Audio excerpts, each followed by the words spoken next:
Famous story channel में आपका स्वागत है। आइए आज मैं आपको सुनाती हूँ फणीश्वर नाथ रेणु की मशहूर कहानी संवदिया।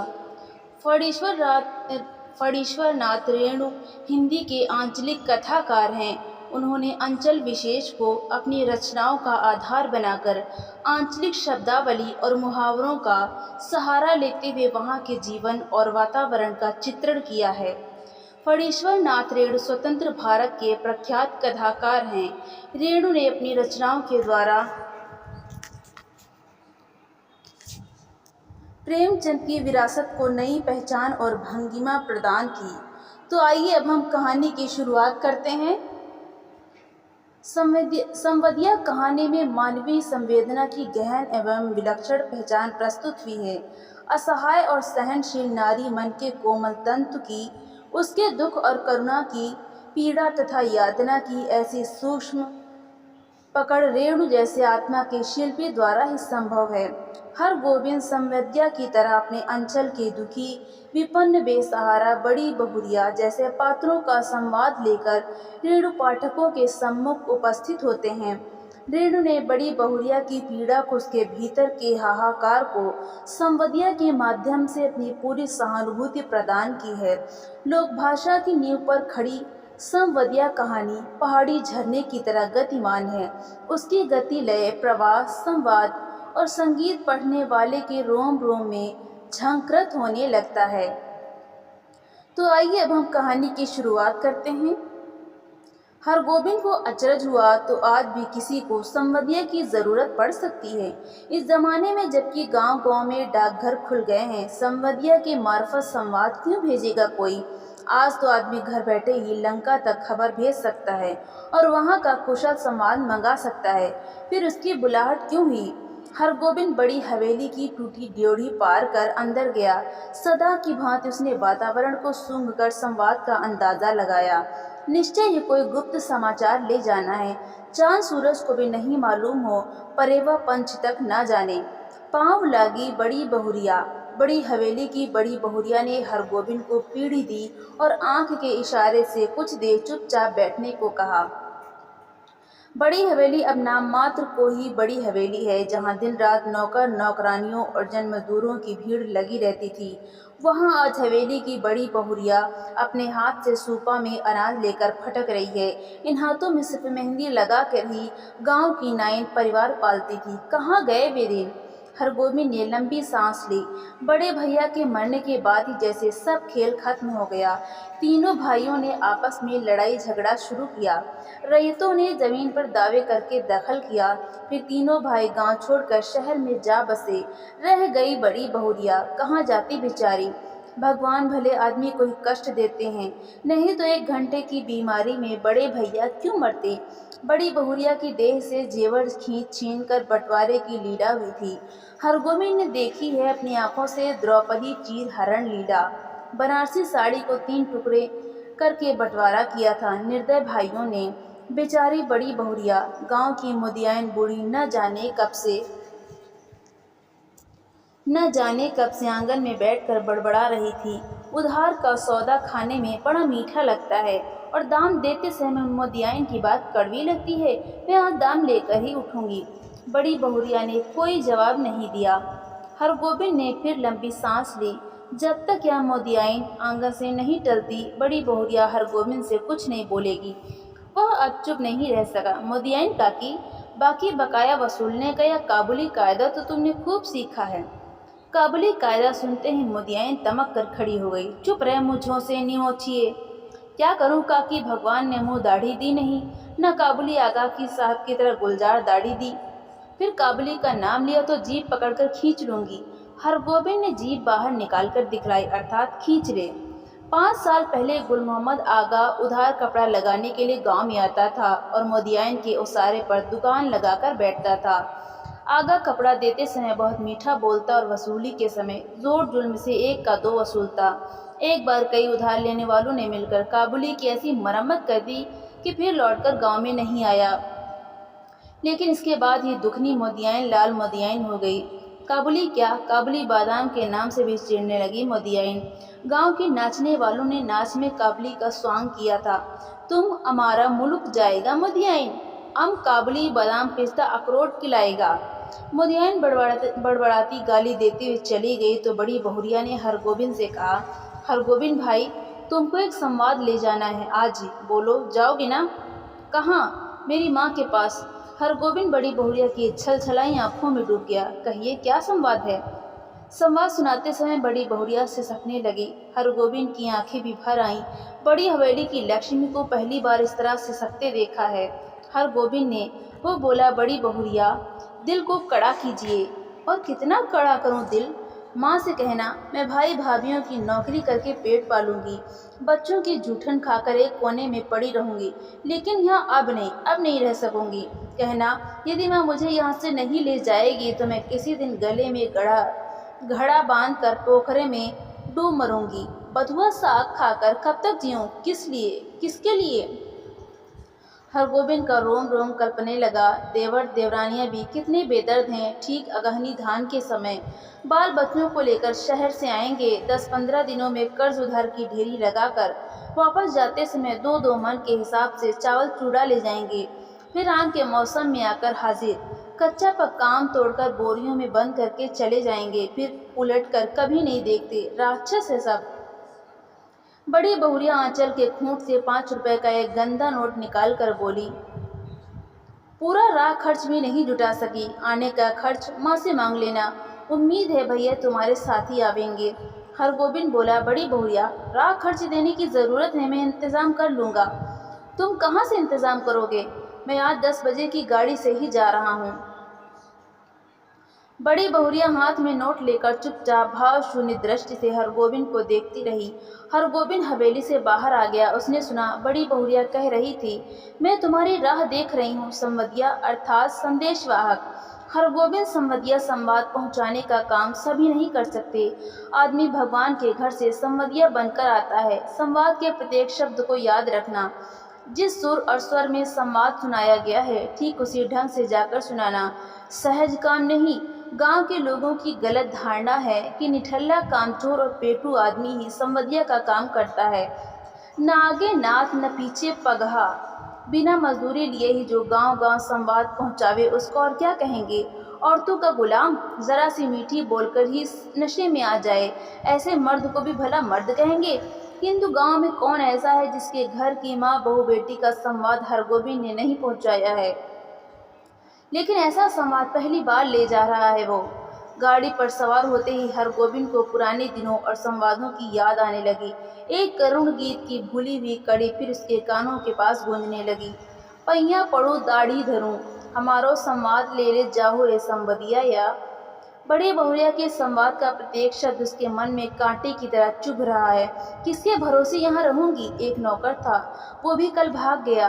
गाय खूंटे से बंधी भूखी प्यासी रहकर जी रही है। मैं किसके लिए इतना दुख झेलूं? हरगोबिंद ने अपने पास बैठे हुए एक यात्री से पूछा, क्यों भाई साहब, थाना बिहपुर में डाक गाड़ी रुकती है या नहीं? यात्री ने मानो कुढ़कर कहा, थाना बिहपुर में सभी गाड़ियाँ रुकती हैं। हरगोबिंद ने भाप लिया, यह आदमी चिड़चिड़े स्वभाव का है, इससे कोई बातचीत नहीं जमेगी। वो फिर बड़ी बहुरिया के संवाद को मन ही मन दोहराने लगा, लेकिन संवाद सुनाते समय वो अपने कलेजे को कैसे संभाल सकेगा? बड़ी बहुरिया संवाद कहते समय जहाँ जहाँ रोई हैं वहाँ वो भी रोएगा। कटिहार जंक्शन पहुंचकर उसने देखा 15-20 साल में बहुत कुछ बदल गया है। अब स्टेशन पर उतरकर किसी से कुछ पूछने की कोई ज़रूरत नहीं। गाड़ी पहुंची और तुरंत भोंपे से आवाज़ अपने आप निकलने लगी। थाना बिहपुर, खगड़िया और बरौनी जाने वाले यात्री 3 नंबर प्लेटफार्म पर चले जाएं, गाड़ी लगी हुई है। हरगोबिंद प्रसन्न हुआ। कटिहार पहुंचने के बाद ही मालूम होता है कि सचमुच सुराज हुआ है। इसके पहले कटिहार पहुंचकर किस गाड़ी में चढ़े और किधर जाए, इस पूछताछ में ही कितनी बार उसकी गाड़ी छूट गई है। गाड़ी बदलने के बाद फिर बड़ी बहुरिया का करुण मुखड़ा उसकी आंखों के सामने उभर गया। हरगोबिंद भाई, माँ से कहना भगवान ने आंखें फेर ली, लेकिन मेरी माँ तो है, किस लिए, किसके लिए मैं बथुआ साग खाकर कब तक जीऊँ? थाना बिहपुर स्टेशन पर गाड़ी पहुंची तो हरगोबिंद का जी भारी हो गया। इसके पहले भी कई भला बुरा संवाद लेकर वो इस गांव में आया है, कभी ऐसा नहीं हुआ उसके पैर गांव की ओर बढ़ ही नहीं रहे थे। इसी पगडंडी से बड़ी बहुरिया अपने मैके लौट आवेगी, गांव छोड़कर चली जावेगी, फिर कभी नहीं आवेगी। हरगोविंद का मन कलपने लगा, तब गांव में क्या रह जाएगा? गांव की लक्ष्मी ही गांव छोड़कर जावेगी? किस मुंह से वो ऐसा संवाद सुनाएगा? कैसे कहेगा कि बड़ी बहुरिया बथुआ साग खाकर गुजारा कर रही है? सुनने वाले हरगोविंद के गांव का नाम लेकर थूकेंगे। कैसा गांव है जहां लक्ष्मी जैसी बहुरिया दुख भोग रही है? अनिच्छापूर्वक हरगोविंद ने गांव में प्रवेश किया। हरगोविंद को देखते ही गांव के लोगों ने पहचान लिया, जलालगढ़ गांव का संवदिया आया है, न जाने क्या संवाद लेकर आया है। राम राम भाई, कहो कुशल समाचार ठीक है ना? राम राम भैया जी, भगवान की दया से आनंदी है। उधर पानी बूंदी पड़ा है। बड़ी बहुरिया के बड़े भाई ने हरगोविंद को नहीं पहचाना। हरगोविंद ने अपना परिचय दिया तो उन्होंने सबसे पहले अपनी बहन का समाचार पूछा। दीदी कैसी है? भगवान की दया से सब राजी खुशी है। मुँह हाथ धोने के बाद हरगोविंद की बुलाहट आंगन में हुई। अब हरगोविंद कांपने लगा, उसका कलेजा धड़कने लगा। ऐसा तो कभी नहीं हुआ। बड़ी बहुरिया की छलछलाई हुई आंखें, सिसकियों से भरा हुआ संवाद। उसने बड़ी बहुरिया की बूढ़ी माता को पांव लागी की। बूढ़ी माता ने पूछा, कहो बेटा क्या समाचार है? माँ जी, आपके आशीर्वाद से सब ठीक हैं। कोई संवाद? संवाद जी, संवाद तो कोई नहीं। मैं कल सिरसिया गांव आया था तो सोचा कि एक बार चलकर आप लोगों का दर्शन कर लूं। बूढ़ी माता हरगोविंद की बात सुनकर कुछ उदास सी हो गई। तो तुम कोई संवाद लेकर नहीं आए हो? जी नहीं, कोई संवाद नहीं। ऐसे बड़ी बहुरिया ने कहा है कि यदि छुट्टी हुई तो दशहरा के समय गंगा जी के मेले में आकर माँ से भेंट मुलाकात कर जाऊंगी। बूढ़ी माता चुप रही। हरगोविंद बोला, छुट्टी कैसे मिले? सारी गृहस्थी बड़ी बहुरिया के ऊपर ही है। बूढ़ी माता बोली, मैं तो बबुआ से कह रही थी कि जाकर दीदी को लिवा लाओ, यहीं रहेगी, वहाँ क्या रह गया है? जमीन जायदाद तो सब चली ही गई। तीनों देवर अब शहर में जाकर बस गए हैं। कोई खोज खबर भी नहीं लेते। मेरी बेटी अकेली। नहीं माँ जी, जमीन जायदाद अभी भी कुछ कम नहीं है, जो है वही बहुत है। टूट भी गई है तो आखिर बड़ी हवेली ही स्वांग नहीं है, तो यह बात ठीक है, मगर बड़ी बहुरिया का तो सारा गांव ही परिवार है। हमारे गांव की लक्ष्मी है बड़ी बहुरिया।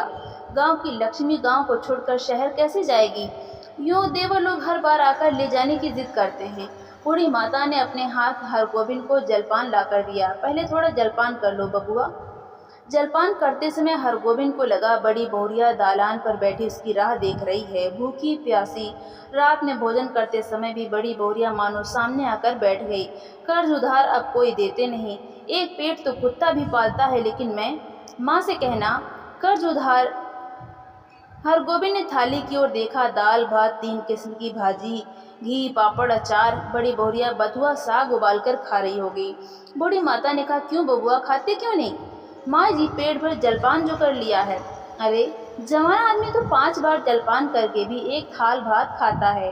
हरगोविंद ने कुछ नहीं खाया, खाया नहीं गया। संवदिया डट कर खाता है और अफर कर सोता है, किंतु हरगोविंद को नींद नहीं आ रही है। यह उसने क्या किया, क्या कर दिया? वो किस लिए आया था? वो झूठ क्यों बोला? नहीं, सुबह उठते ही वो बूढ़ी माता को बड़ी बहुरिया का सही संवाद सुना देगा। अक्षर अक्षर। माँ जी, आपकी इकलौती बेटी बहुत कष्ट में है। आज ही किसी को भेजकर बुलवा लीजिए, नहीं तो वह सचमुच कुछ कर बैठेगी। आखिर किसके लिए वो इतना सहेगी? बड़ी बहुरिया ने कहा है, भाभी के बच्चों की जूठन खाकर वो एक कोने में पड़ी रहेगी। रात भर हरगोविंद को नींद नहीं आई। आंखों के सामने बड़ी बहुरिया बैठी रही, सिसकती आंसू पोंछती हुई। सुबह उठकर उसने दिल को कड़ा किया। वो संवदिया है, उसका काम है सही सही संवाद पहुंचाना। वो बड़ी बहुरिया का संवाद सुनाने के लिए बूढ़ी माता के पास जा बैठा। बूढ़ी माता ने पूछा, क्या है बबुआ, कुछ कहोगे? माँ जी, मुझे इस गाड़ी से वापस जाना होगा, कई दिन हो गए। अरे इतनी जल्दी क्या है, एक आध दिन रहकर मेहमानी कर लो। नहीं माँ जी, इस बार आज्ञा दीजिए, दशहरा में मैं भी बड़ी बहुरिया के साथ आऊँगा, तब डट कर 15 दिनों तक मेहमानी करूँगा। बूढ़ी माता बोली, ऐसी जल्दी थी तो आए ही क्यों? सोचा था बिटिया के लिए दही चूड़ा भेजूंगी, सो दही तो नहीं हो सकेगा आज। थोड़ा चूड़ा है, बासमती धान का, लेते जाओ। चूड़ा की पोटली बगल में लेकर हरगोविंद आंगन से निकला तो बड़ी बहुरिया के बड़े भाई ने पूछा, क्यों भाई, राह खर्च तो है? हरगोविंद बोला, भैया जी, आपकी दुआ से किसी बात की कमी नहीं। स्टेशन पर पहुंचकर हरगोविंद ने हिसाब किया। उसके पास जितने पैसे हैं उससे कटिहार तक का टिकट ही वो खरीद सकेगा, और यदि चौनी नकली साबित हुई तो सईमापुर तक ही। बिना टिकट के वो एक स्टेशन भी नहीं जा सकेगा। डर के मारे उसकी देह का आधा खून सूख जाएगा। गाड़ी में बैठते उसकी हालत अजीब हो गई। वो कहाँ आया था, क्या करके जा रहा है, बड़ी बहुरिया को क्या जवाब देगा। यदि गाड़ी में निर्गुण गाने वाला सूरदास नहीं आता तो ना जाने उसकी क्या हालत होती। सूरदास के गीतों को सुनकर उसका जी स्थिर हुआ थोड़ा कि